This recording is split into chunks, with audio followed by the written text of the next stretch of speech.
Hi everyone, I'm back with a new video.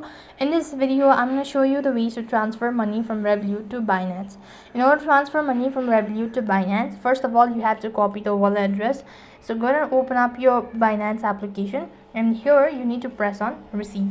As you press the receive button, then you need to go ahead and select the asset that you want to receive from Revolut. After that, you need to copy the wallet address of the receivers. When you're done copying the wallet address, exit out of your Binance, log into your Revolut account. When you're logged into your Revolut account, then it's going to take you to the home page. From there, you have to go ahead and press on send. When you press the send button, select crypto. Then you have to go ahead and select the asset that you want to send, and on that page as well, select the same asset as you've selected on the Binance. After that, you need to paste in the wallet address that you recently copied, enter the exact amount, paste in the wallet address, and confirm the transaction. So with that, you've successfully transferred money from Revolut to Binance. That's all for this video. I hope the video was helpful.